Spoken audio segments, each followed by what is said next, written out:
Thank you very much for the invitation and allowing me to speak today about my research and specifically about the book which I co-wrote with Professor John Chilton from Nottingham University. My name is Gabriel Tang or Gabriel Tang, and it's really nice to be here in Uruguay. My first time in this beautiful country. It's very hot, and it's really very much feel much at home to me, because I originally come from Malaysia and Singapore. So this is I'm at home here. Yes, I'm at home here. So to say a very big thank you to ORT University, I have a copy of a signed book for presentation for this presentation. So thank you very much. Thank you. Yes. Okay. Right.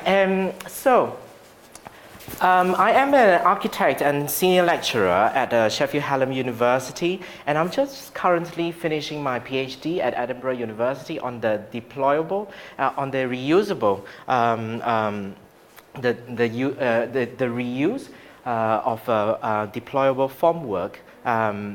Deployable grid shells as formwork for concrete shell construction. But through my research on the PhD, I was actually very interested in how the architect actually works with the engineer. So in a way, my research interest sits right at the intersection between architecture, engineering, technology, and culture. So I'm particularly fascinated by the evolution and the development of shells and spatial structures, and specifically the grid shell, which embodies all my interests of research. Timber grid shells are beautiful structures. So you can see here, they're very effective, they're economical, and they're structurally expressive with a clarity of force transfer. As you can see, these examples, which I will be talking about, which are also inspired by, which also are covered in the book. So the presentation structure today, I'll be talking about, first of all, the beginnings and inspiration and influences of this kind of structures. Then afterwards, we will go and look at the evolution of timber grid shells through the seminal timber grid shell case studies. These are the important case studies of examples of timber grid shells when we're talking about this type of building typology. Then we will then discuss about the changing relationship of architecture, structure, and craft under the influence of digitization and computerization, and about how the computers actually change the way that these kind of structures are being built, being thought about, and being designed. And then, last of all, I will be talking a little bit about the experimental work that we are doing and explorative construction on this subject. So, from the examples on the slides so far, you see that the timber grid shells are very much similar to what we understand as a type of weaving, a weaving of timber, a timber being meshed together, okay? But really, it goes back much further than that, in the way that the Mongolian actually used this trellis work to create very short standing structures, which can be collapsed away and be transported in this nomadic existence. However, it is very important that we understand over the course of history, the definition of the grid shell actually have changed. In 1974, Henniker and Schur from the Institute of Lightweight Structures in Stuttgart in Germany made this quite a lengthy definition of what a grid shell is. The grid shell, they say, the grid shell is a spatially curved framework of rods and rigid joints. The rod elements form a planar grid and with rectangular meshes and constant spacing between the nodes. So it forms a grid. Essentially what they're saying is that you form a flat mat, okay, to start with. And then The form of the grid shell is determined by inverting the form of the flexible hanging net. So that's about form finding. Where does the shape come from? Okay, so I'm sure we are very familiar with how Antoni Gaudi actually finds the form, which is the hanging chain, and the way that the catenary and the funicular actually comes about. So the idea that they are suggesting is that grid shells should always find its form by inverting this net, okay? Which maybe is the case, maybe not the case, okay? So inverting the form of the hanging net will yield the support surface of a grid shell free of moments. However, in 2000, when Johnson was working on the wheeled and downland grid shell, a very, very important example of a timber grid shell, in 2000, he actually talked about a grid shell as being a natural, extremely strong structure. A grid shell is essentially a shell with holes, okay? So it is a shell with a lot of holes in it, okay? But with the structure actually concentrated into strips.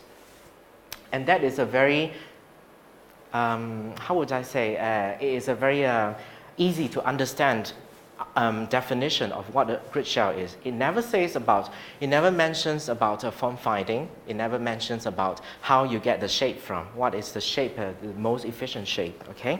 So perhaps I think it might be the change in technology, okay? The way that we are finding the best shapes for grid shells might not be the same in the 1974. But the history of the engineered grid shell can be traced back to 1962. So this is in Essen in Germany, when Frei Otto worked on this very experimental lattice dome, which has an elliptical base measuring 15 meters by 15 meters, and it rose to the height of 5 meters at the center. And this was the precursor of a project in 1965 where Frei Otto won with Rolf Gutbrod of Stuttgart for the competition to design the German pavilion in 1967 at the Expo in Montreal in Canada. And you can see here, this is what they were doing in the 1970s. Okay, lots and lots of very, very interesting form finding. Okay, draping, letting this net kind of like fall by gravity, fall into the shape, and inverting it to create a very optimal form. Okay. But what I think is most interesting is that the fact that for the Montreal project, they actually constructed it in Germany. They tried it in Germany, okay? They built it in Germany, and then they actually collapsed it and brought it to Canada. And this is a very interesting example of, of portability, going back to the nomadic tribes in Mongolia, what they were doing. And this really harness and you make use of the lightness of this kind of structures, okay? As you can see here, the grid shell was actually opened up when it got to Canada, and it's actually lifted up and suspended from the cable net. So it forms the vestibule of an entrance into the pavilion in 1967 in Canada. And this is a view of the grid shell showing the grid shell exterior, which you can see here. So it's actually internal, it's actually under another canopy, okay?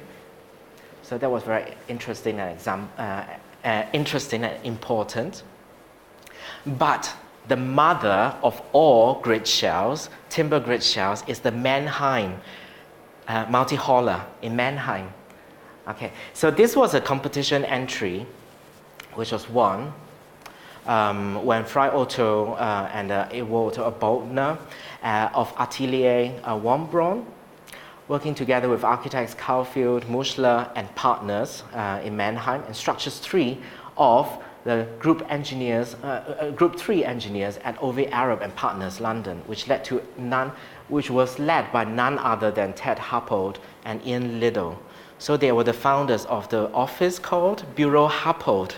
I don't know whether they have an office here, but perhaps. But they are very familiar with this kind of construction of shells and unusual structures. So this structure is built or designed for the garden show, which in Germany they have every few years, and is composed of a few different sections. So there is a multi-haller, which is I think as the name suggests, is a hall for multi-functions. And then there is also a restaurant area. The total area covers 7,400 square meters, and the roof surface area covers 9,500 square meters. And at the multi-hauler, the span is up to 60 meters, very, very impressive. And it rises up to a height of 20 meters, very tall. The restaurant area spans up to 50 meters and rises up to 18 meters. And the structure completely contains 34,000 notes and around 72,000 meters of timber. Okay, so this is the Mannheim multi-hauler in its heyday in the 1970s when it was first built. Nice and shiny, like a blue whale. Many people say that it reminds them of that. That was in the 1970s. So what was very interesting about this project also was the fact that Fry Otto and his team were really practicing what they were defining, that to find the most optimal shape, it is by hanging chains, and the result of which were some very exquisite physical models, as you can see here, which I think sometimes when I go back to my own experience as an architect, it is important to really see and touch the material, to understand the material and see what the material can do to inform. And you can see here the exquisiteness and the elegance of this and cleverness actually, and simple and straightforward kind of understanding of gravity and of how materials actually drape and fall to gravity over here. So you can see the flexible chain was suspended from a temporary rigid boundary, which is this. And this is really the outline of the edges of the grid shell. So allowing the net to fall into shape and theoretically inverting it to create a very efficient form for the grid shell. Okay. So if you can see here, this is the inverted, and I just inverted the photograph just to make sure that we can see the similarities between that. Okay. So these are really quite exquisite models which were made, and it's very, very easily understandable as well. And the construction, the grid shell is actually made of hemlock pine laths imported from America, and they are very strong.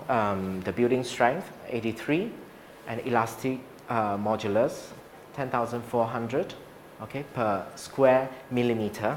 Okay, it was intersected by a threaded bar, so you actually create a rotational joint.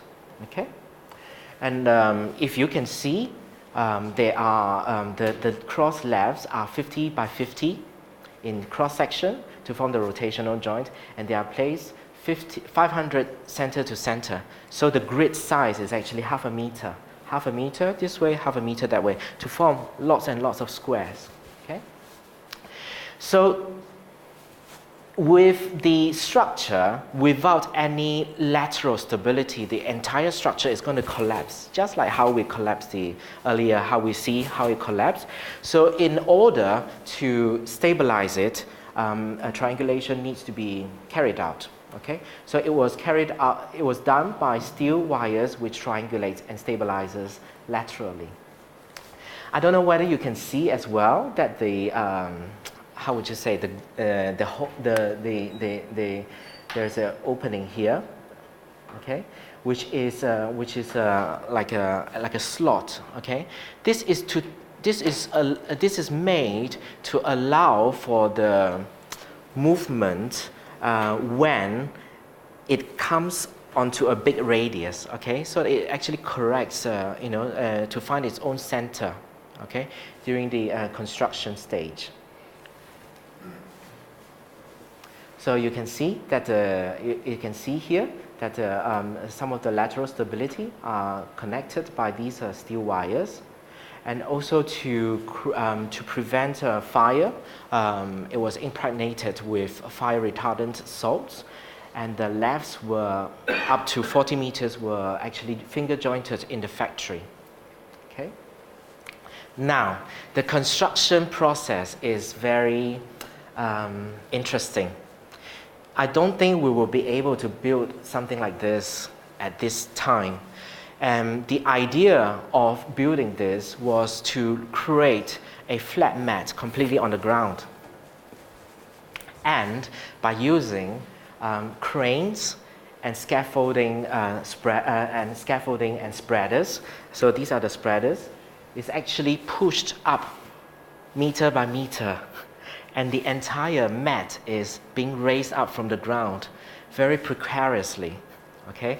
So this was something which hasn't been done before, and well, I must say that it has been done again, okay? But it is not the best way to build. But it was experimentation, and I think it's very heroic for them to try out this at such a high-profile project. And in such a big area as well. So the scaffolding towers are located 9 meters apart, and as you can see, they're just pushed higher and higher, higher and higher. Okay, some of the photos that show this the construction process. So one of the challenges of grid shells is about this. The question of how do you actually cover a two-way curve shell, basically. So in this case, in the 1970s, it was covered with a plastic, and it was a PVC coated polyester mesh. It was 0.9 millimeter thick, and also it weighs about 1 kilogram per square meters. And it was covering the area of 9,500 square meters. And it was all hot air welded, seamed together. So it was very, very labor intensive. Okay. Yes, and the spaces within, you can see some of these, you can see some of these workers, yes, I mean, they were just kind of like, balancing on this the grid shell on the and working away. So, but internally, it produced some spectacular heights which we have never ever seen before. And I don't think we will.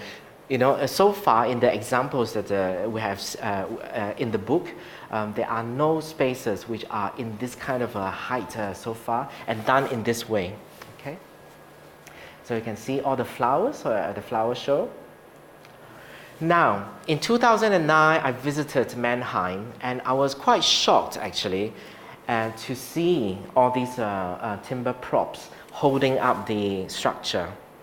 This project was designed to be a temporary structure, just for to be left for 1 or 2 years, but it has lived for 40 years, 1976, yeah, it's about 40 years, and it's still standing. I think it's done very, very well for its time. During this time, the cover has been changed once, and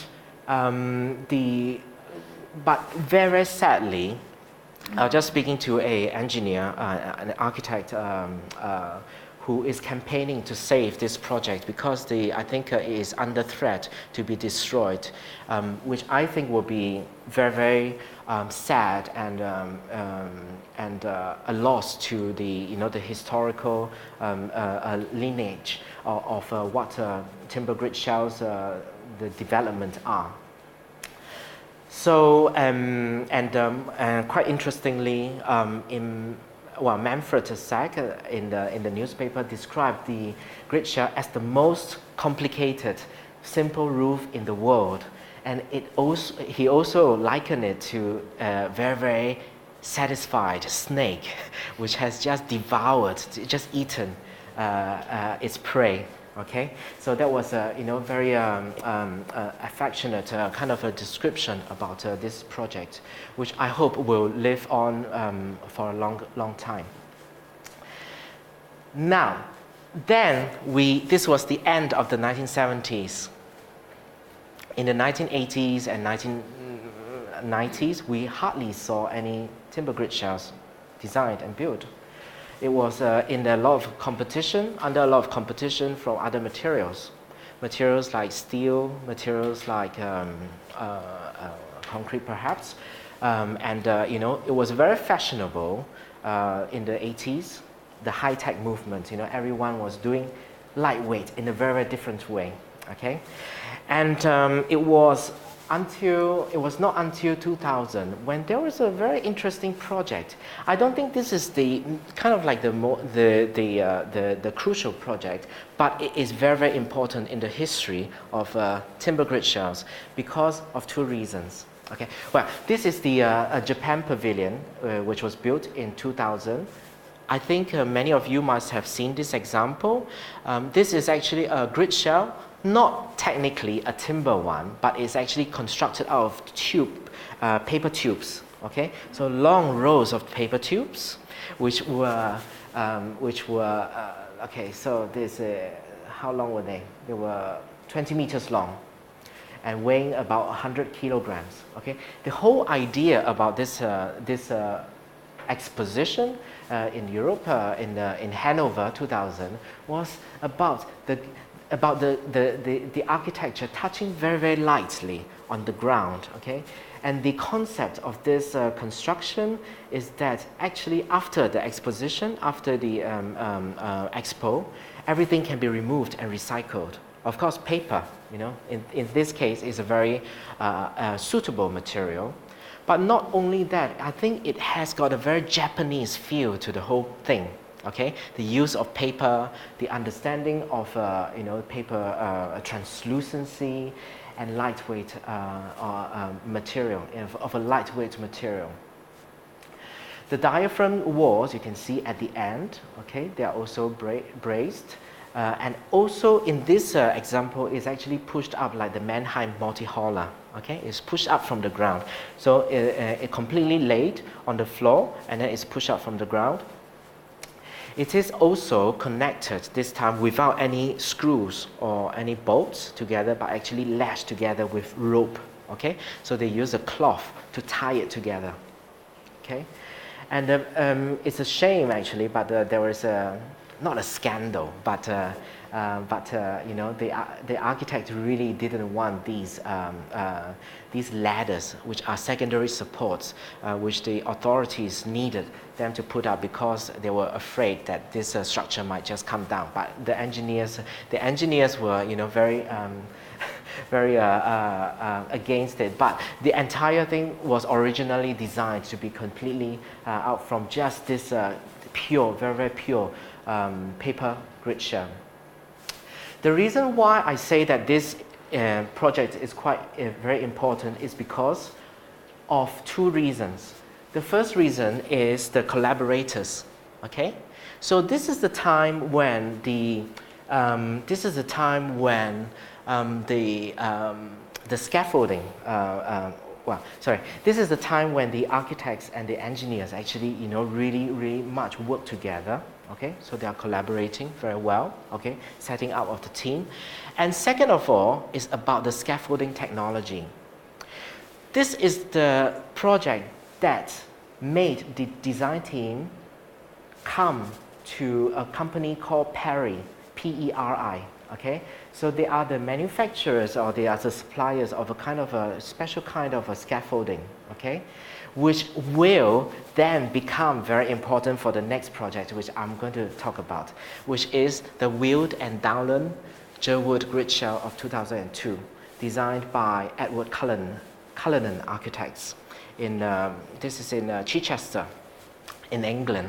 Okay, and this is actually my favorite timber grid shell because it is very pure, and it talks about the understanding of material very well. Okay, I shall tell you a little bit more. As you can see in this picture, the spaces within are really quite cathedral-like. It's like a very, very light and airy space. The Wheeled and Dowland grid shell was actually designed for an open-air museum called the Wheeled and Dowland Open Air Museum. And the function or the purpose of the museum is to restore and reinstate timber buildings. It's almost like an orphanage, okay, of timber buildings which were going to be destroyed. So they come into this space in bits and parts to be restored, cleaned, and they will be constructed again on the site. Okay, so therefore the requirement to have big opening doors, okay, for the pieces, different pieces to come in. And this building also is full of carpenters. Okay, they do courses on carpentry, so working with timber. And so these people are really, really familiar with this material, timber. The length of this space is 48 meters. So it measures 48 meters this way. And the height at the highest point is 5 meters. And it's described as a triple bulb, okay? So it's got three, like hourglass, but it's a 3 hourglass, okay? And so, yeah. And it is actually raised up from the ground. The lower level are the archives, which is constructed of concrete and built into the earth. And the upper story is actually raised up from the ground. Okay, and the waist of the grid shell is 12 meters at the narrowest, and at the widest it measures 15 meters. Okay, so this is when the scaffolding becomes really quite interesting. The innovation and the special thing about this grid shell is that it is actually constructed in air. Okay, so instead of like the Mannheim multi-hauler, it was a flat mat on the ground. It is actually built high up in the air, supported by all these Paris scaffolding, and is lowered by gravity over a period of 6 months.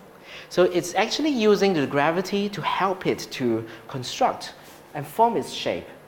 Okay, as you can see here, the Paris scaffolding is supporting parts of it. It's very, very labor intensive for the grid mat to actually relax, okay, into its shape. And there are some areas where the curvature was not tight enough. So they had to use ratchet straps and tie it together. They have to pull it together so the curvature actually develops. The timber was actually scarf jointed on site at 1:7 gradient. So from the factory, the timber arrived finger jointed, but then they were made into long pieces on site. 4 layers. Again, there are 4 layers. So there's 1, 2, 3, and 4. 4 layers were lowered together, all at the same time. Okay, and later on I will show you the shear blocks as well. So there are shear blocks. Oops. So later on I'll show you there are shear blocks that go in between the nodes to actually actually strengthen the entire structure. And also and that actually made use of lower quality offcuts of timbers. Okay, so the entire structure was measured at 47 meters by 25 meters grid mat with a 1:1 meter grid, which was deformed to one measuring 49 meters by 24.2 meters. Okay, from a flat mat, and it took a period of 6 months to let it relax, okay, from a flat mat to a curved form. Another very, very interesting innovation in this project is also the nodes. This is the actual node which is used in the wheeled and downland grid shell. So this is the node that you saw earlier in Mannheim. So, well, we know that when we start to drill and cut through timber, the fibers actually get broken. It is a point of weakness. So in order to retain the strength of the timber, a special node was designed, a clamp actually was designed so that it is, you know, when it's loose, it allows the entire structure to kind of like find its place. And once it finds its place, it's actually tightened, so it's actually clamped together to form this strong structure. So this is another improvement, I think, which was quite special.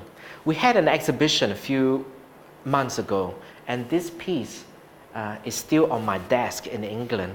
I'm about to return it, actually. I've just been looking at it every day.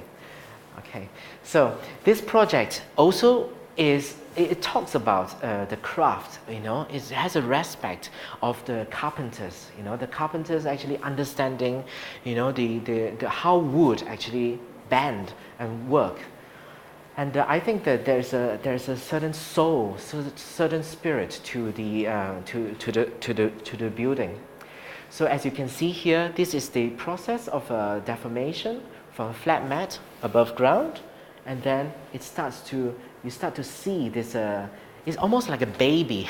It's almost like a baby. You can see the shape, you know, it's developing almost over the period of 6 months, yeah.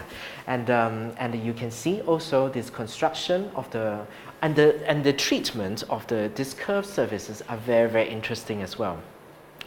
So instead of completely copying the geometry from the outside, it's actually constructed from straight panels from the inside, but still respecting its curvature, as you can see here in this. Okay. So I'll talk a little bit about the materials. So earlier I was talking about the triangulation. How do you stop the mat from kind of like, you know, collapsing back? So the way that they've done it is very direct and straightforward. That's what the carpenters actually understand the material. Okay, bye. So they actually use this timber, and simple. It's just another piece of a timber which triangulates, makes triangles, and actually forms this rigidify this structure. But apart from that, if you remember in the earlier slide, you can see these timber cladding on the outside. They become also the sections where the timber cladding are attached to. Okay, so they are the carpenters and the designers are really, really, you know, understanding how do we actually make this and you know, make it really, really clever, you know, using the material for 1, 2, 3 purposes. Okay, I think that is a really, really good. And apart from that, these are the shear blocks that I was talking about. Okay, you can see pieces of timber. So when you add these pieces of timber together, it doesn't buckle, it doesn't move around, and it actually becomes very, very rigidified, and it acts as one single element. Okay, but what I think as a teacher of architecture as well, whenever I talk about this to my students, I use this as very good examples of what we call tectonics. You know, the tectonics of the material. You know, how honest the construction is revealed to the outside world. It's not hidden. It's not kind of like cosmetically kind of, it's celebrated, and everything is on show, and you can actually see the forces you know, almost going through this structure. So I was talking about the use of a panelized two-dimensional kind of like a panelized structure. So the roof crete is actually applied to the top layer in this top ribbon. Okay, and then the polycarbonate clerestory allows the light to flow into the space, just like in the church. And then also the red cedar cladding planks actually form this skirting, okay, that actually conforms and respects and suggests something really, really special on the inside. And this is what happens inside the space itself. It is just a very, very uplifting and very, I think it's very, very graceful building, and I like this project very much. It also, when you are in the space itself, you're being embraced. You're being, in the embrace of this very thin lace almost, of timber, like fabric almost.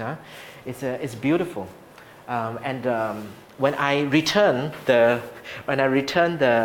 node, I will have a chance to visit this again. So in 2005, a few years after, everyone was so excited about this project, and everyone wanted to do grid shells, timber grid shells, especially these kind of deployable ones. So it's flat mat, and then you make into two-dimensional curved shapes.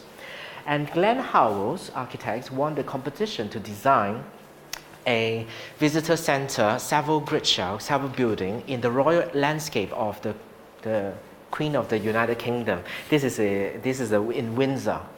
And in this example, in 2005, a few years after the wheeled downland, which we saw earlier, this is described like a leaf.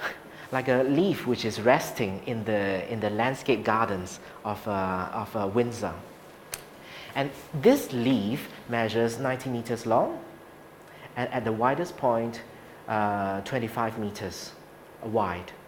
And the geometry is derived from the intersection between a bigger circle and a smaller circle. So it's actually the intersection between these two.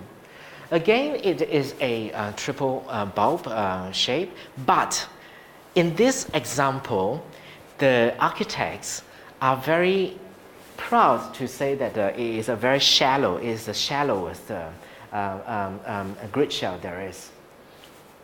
But I think you can see as well, there is this very big piece of a metal, which is the ring beam, which contains everything together. And I was on this at this building a few years ago with a carpenter and engineer. And we were just talking about it, and they really had different views about this project, whether it's a good example. And that is a very, very interesting discussion about the values of technology. What is our understanding of technology? To the carpenter, this is no good. This is trying to use another material to solve a problem which could have been done, at the very, very beginning. Okay, and the engineer really didn't mind. It's just containing it and actually transferring it to the ground, the weight and everything. Okay, but in terms of ideology and the theory of shells, we know that shells get its strength from being double curved.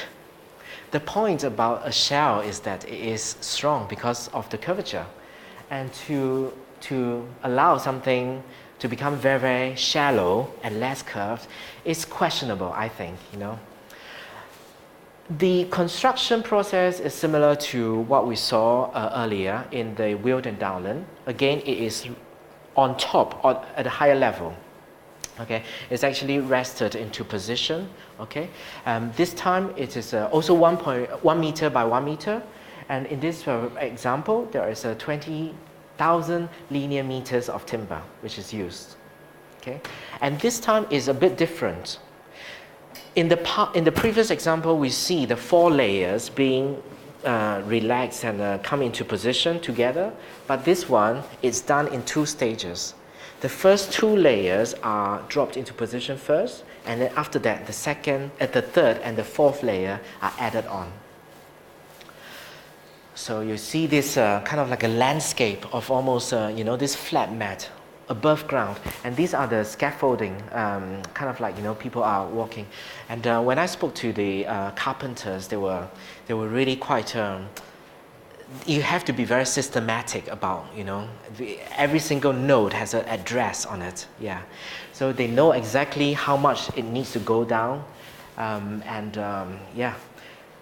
But when the scaffolding and everything is taken away, it's actually quite spectacular if you see this. When I spoke to the architect Glenn Howells himself, he described this as like when you in the morning when you wake up and you shake the duvet like a cloth, and it's kind of like very very undulating, kind of like unusual a structure there that you see. This, however, is before the glazing goes in. This is all open air at the moment. Okay. Once the glazing goes in, you can see the inside and the outside. But this is really spectacular, and it's good that they took the photos at that time. You can also notice that there is no triangulation in the roof. The lateral stability is really comes about from the lateral stability really comes about from these butt jointed plywood, 12 mil in 2 layers, which were put together, and this actually just forms a surface which stops the entire structure from moving. Okay, so which means that you can create a very clean and well, not pure, but very clean aesthetics here. You don't see any triangulations or anything at all. It's all done by the plywood above. So once again, it's very interesting, how the contractors are walking on this surface,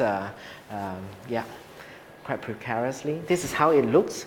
The timber was then, the layering of the timber was is a rain screen actually, which is oak.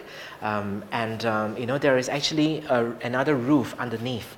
So the question of economy here is a very interesting one as well. Okay, so how do we weigh how something looks and what something costs? This belongs to the Queen of England. It's fine. We can have many layers of material on top. One metal, one timber, and we can go like a lasagna. Yeah, it can just be added on. But it really questions this idea of the validity of some of the decisions which were taken. Also, England is it can be very windy as well. So the details of this junction between the roof and the glazing is actually taken into account as well. I think it's about 70 mil that it can lift, because when you open the door, when you start to open the door, the wind can come in and it just raises this the grid shell completely. And it has to allow for this differential movement in the structure itself. So there are some very interesting questions that come from this project. So how do we assess a grid shells? What is a good structure and what is a bad structure? These are very interesting things to discuss. The structural purity as well. Would you actually call this a timber grid shell? Because it's got so much of metal and other materials, used to make this stand up. The question of integrity, okay? So the honesty of the material, we're hiding something from the outside, and then we're putting something to hide this metal roof. And then very, very interestingly, I think which is very critical in our resource conscious environment, is about material extravagance versus frugality.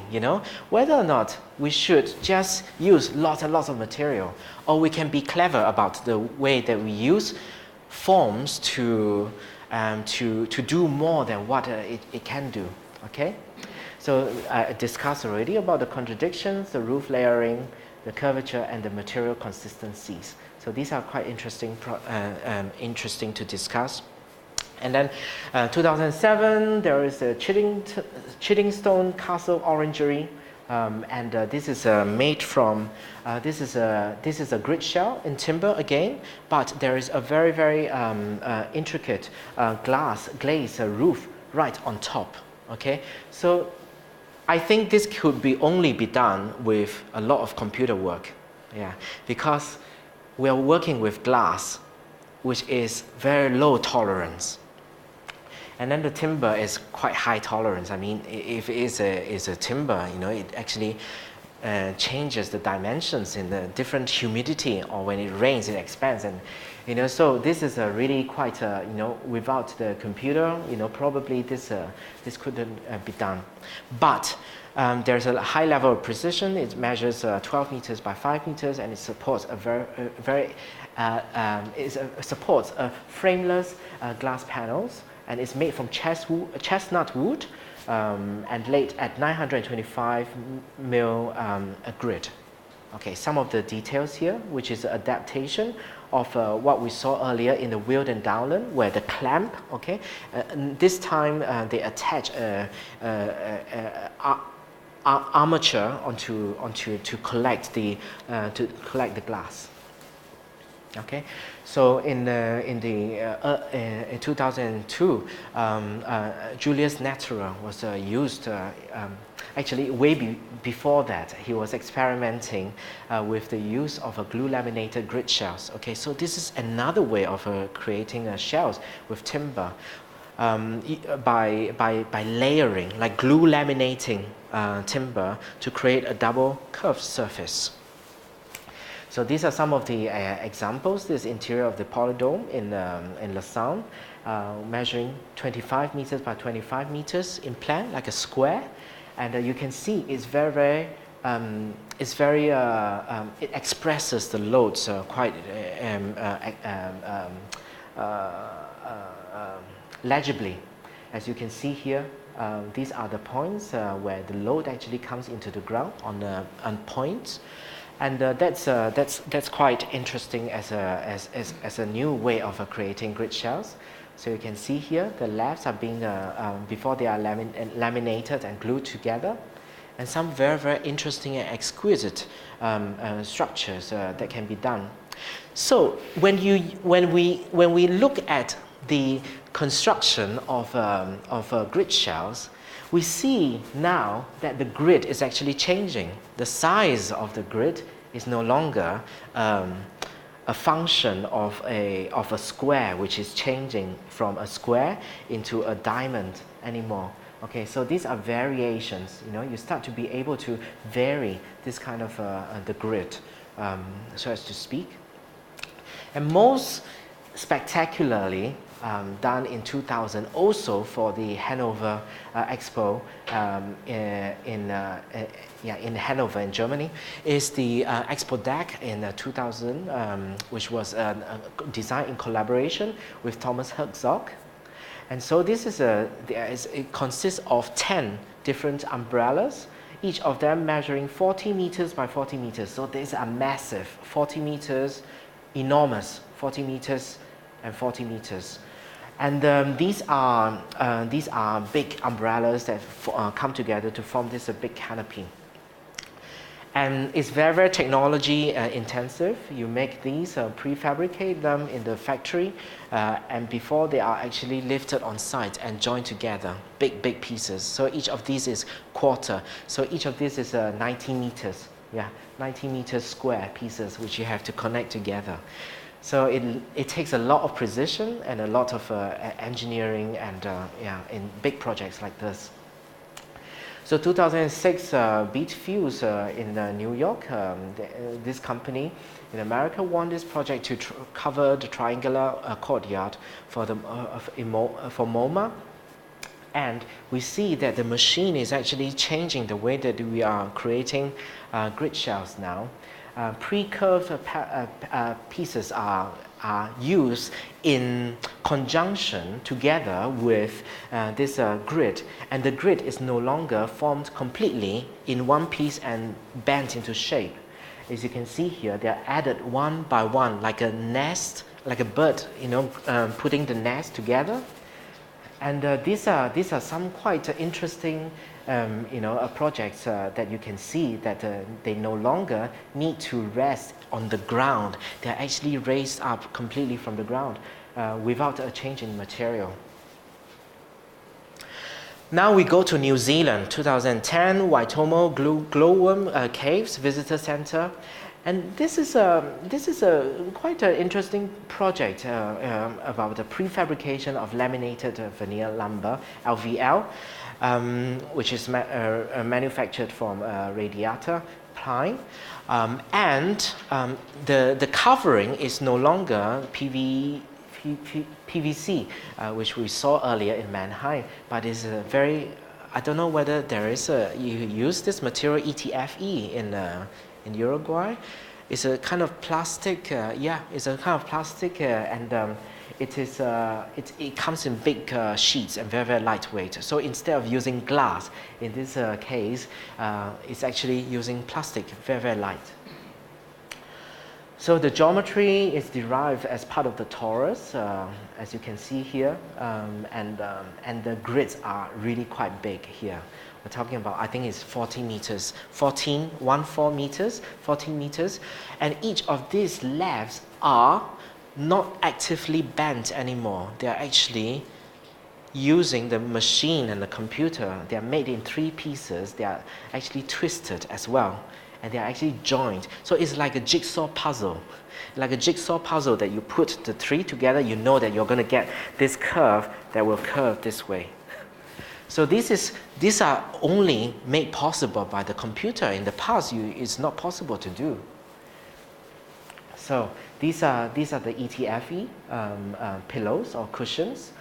So the timber are preformed in this glowworm visitor center, and quite spectacular spaces here, I must say. And it's 40 meters,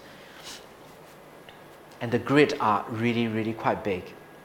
Then we go to Finland in 2001, the Bubble, which is a student project by Vilahara. And some of these projects are done on a lower scale, but needing the understanding of material again. I think the Finns in Finland and the Nordic countries, they actually have a very good sensibility about the material, about what. They almost talk to the timber and say, like, what do you want to be? And this is a winning student project, the Kupla, which is also, which in Finnish, which I believe it means a bubble. Okay, so it's a lookout tower in Finland, and I think it's quite clever as well because the structure itself is holding the plates. So the plates, the floor plates are actually kind of like, it's reciprocating what the shell on the outside wants to do, and it's restraining it at the same time. And it offers quite a spectacular shapes. And in Mexico, in Yunnan, Mexico City, Professor Salinas,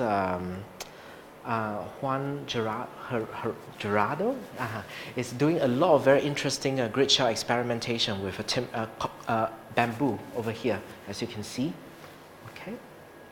So instead of using milled timber, this is actually bamboo is a grass, and it's a very. I think they grow a lot in Mexico, Colombia probably in Colombia, and in Italy. The works of Sergio Pone is just spectacular. Some of these are, and Sergio is an architect, and he is one of those people who actually talks to the wood. Yeah, he talks to the wood, and he kind of like understands. And he with his students, he created this very spectacular restaurant entrance in Lecce in Italy. And also the lighting brings out the completely. And also some with his students, he designed and built some of these structures. And it's actually a deployed structure. So it's actually quite, kind of like it's a traditional way of constructing this. So it's a flat mat first, and he had to pass the grid shell through this scaffolding. So So, you know, he's using, when it's small scale like this, but it's okay, everyone is wearing the hard hat. And then this is a project which is in Germany for the thermal baths. Actually, I brought this to show Augustine actually. So this is a reciprocal frame, a Zollinger frame to create a grid shell. And as you can see here, it's actually constructed not from long pieces of timber anymore, but actually discrete pieces. You know, so it's actually doing the reciprocal frame construction, and these are found on the computer, I must say, and so no more of the hanging chain. Okay, this is done by the computer, and also you can see the tenon and mortar joints are very much computerized and mechanized to create these structures here. So there is not a need to create a big mesh on the ground to raise it or move it anymore. You can actually form it just like a jigsaw puzzle. Shigeru-ban 2010 Pompidou Metz is another example of a very interesting grid shell. And this is another project which is a good project for discussion about what is good structure and what is not so good structure. The concept of this was a Chinese hat actually. So he saw this when he was in Paris, and I've seen his presentation as well. And he described this as this hexagonal as interesting relation to the shape of the map of France, which I thought was quite interesting. And if you can see here, these elements here are really quite big pieces, very, very big and chunky pieces of timber. Okay, so they are cut, CNC milled in the factory, and to the geometry and dimension. I think you will see this. So the geometry was worked out, and these are the pieces of timber which are actually milled in the factory. So they are actually cut into the exact shape, you know. So it is no longer actively bending, no deflection. We don't want any deflection in here. So the use of this more stable timber is also changing the way that we build, and we look at timber. Timber no longer is an unstable material. Timber can be as stable as any other material that we can find. It doesn't kind of like contract and move depending on the weather. So these are some of the sections which are put together. So you can see that these are, it still requires a bit of quite a lot of carpentry, but the computer does help a lot to realize some of these geometries. And this project is in Singapore, and this is another example of how the computer actually changed the way that we build grid shells. So computer generated the geometry, and you can see that these are actually cut. Yeah, you can see this better. You can see that they are actually cut on the machine. Okay, they are all flat pieces. They are, and then the students put them together. So in triangular blocks, and then from triangles, they become 1, 2, 3, 4, 5, 6 in 6 pieces. Okay, and then when they have this together, they start to put it together like a jigsaw puzzle again. Okay, but each of these are the names which are etched onto the surface, and on top is they use this metal sheeting. I have been to this project because I went there when I went home to see my parents, and it is very, very hot actually. The metal is radiating into you almost get like a suntan or something, like a sauna. Yeah, it's really hot underneath, but it looks like an armadillo almost, like a skin of a fish, or it gets its organic feel to it. And the newest project proposed by Shigeru Ban in Biel in Switzerland employs the timber technology, grid shell technology, which is very, very heavily using a computer over here, which is complete in the process in 2016. So I think I have done quite a large cover of what the developments of grid shells over the last decades. It is not by all means comprehensive because I can't talk about every single project which is in the book, but it would be good if you get a chance to take a look at the book and see more details, and with details, drawings, and also the discussion about what it means to design in grid shells. So main points so far, we've covered, I think I've said about the story of the development of timber grid shells as a story of technology. Secondly, I come back to the definition. I think the definition is changing all the time.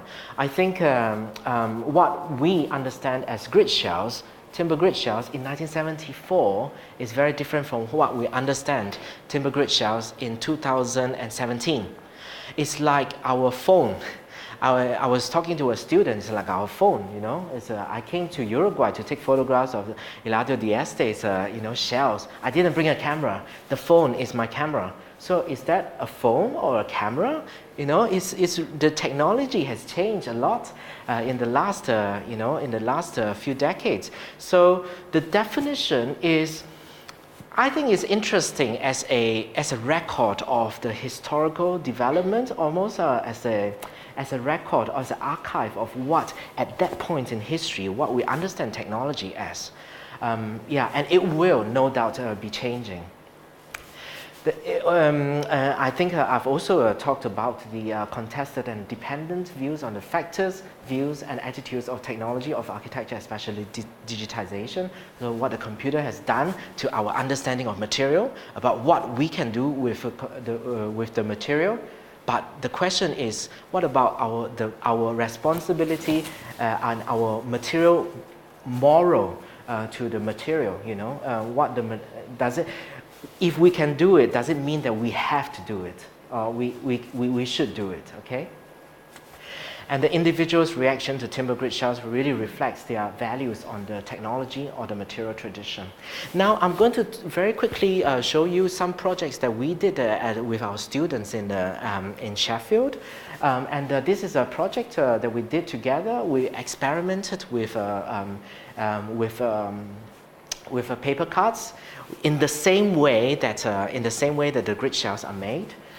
We made very big sheets of these deployable grid shells, and we start to kind of replicate what it could happen in the actual construction. And these students are very ambitious. They were like, let's go big, big, really, really big.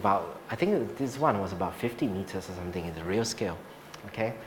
So they were doing some testing of the timber. We got 1.2 kilometers worth of pine, actually.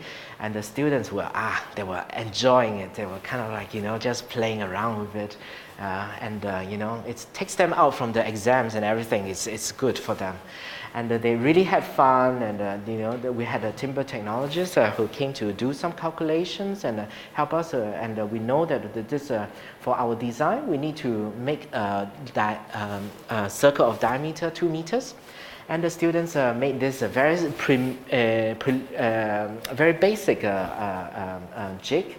Okay, if it is okay to bend, it's okay. If it breaks, we put it on one side. Yeah. And then we wanted to build this. So this is 18 meters, and then there is this almost like a scarf of a grid grid mat, which is on the ground, and we call it the swells. The swells is because there are two swells. There's a mother swell, which is comes out to 3.5 meters, and then the baby swell, which is a smaller one, 1.2 meters. It comes out to. Okay. So this is what we did. We got the land in the garden, but belongs to the university, and we made the mat, just like how we make the mat on the model, okay? And this time the model, the mat is 900 by 900. We worked out the kind of like, the connections, which goes top, which goes bottom. And the students work out how to build it. Then we also learn that we have to stretch this material, this grid mat. Yeah, the square is it's not that nice to work with.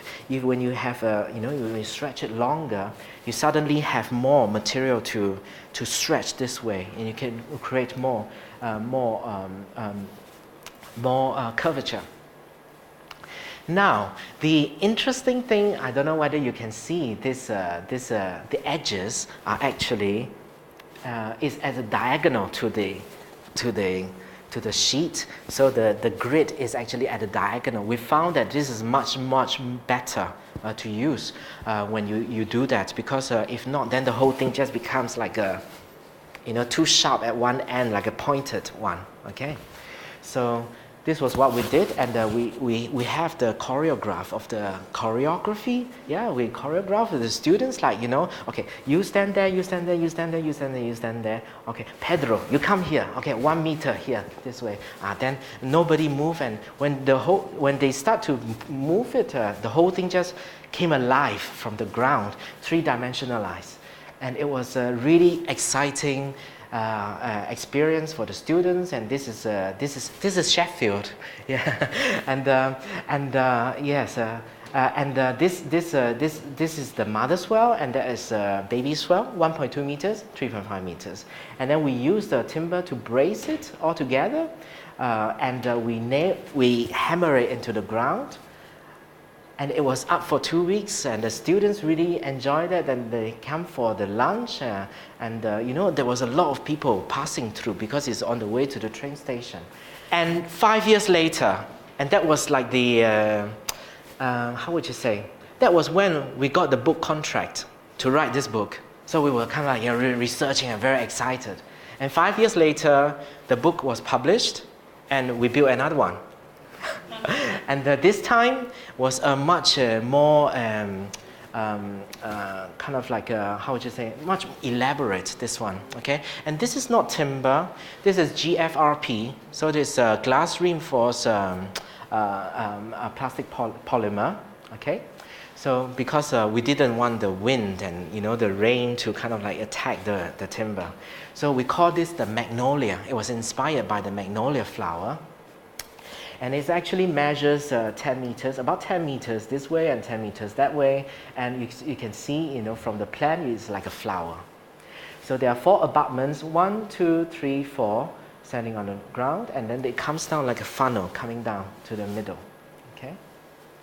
So this is how the magnolia grid shell was going to be made, will look like at the end. For this project, we worked with Diederik Wienendahl and editor from ETH in Switzerland. So they were doing the calculations and the kind of like the form finding for these projects, which was very interesting. And this is the end result that was on display just outside the main entrance of the university for a period of 6 weeks. And these are some photos of us kind of like constructing it first on the grass, that grass where we built the grid shells 5 years ago. And this time it's a different form and a different material. And I must say that it was a very, very very interesting experience, and sometimes it's very scary, because if you can see this, I said about the dimensions, it's 10 meters, and then we worked out the lamppost is 7 meters, so the entire structure, when we move, we have to squeeze between the 2 lampposts, but the students love it. We were kind of like, how do you get this structure to the entrance of the building? So this is some of the structures, and when it was on site, it was we were so relieved, and it was standing there for a period of 6 weeks. So And muchas gracias.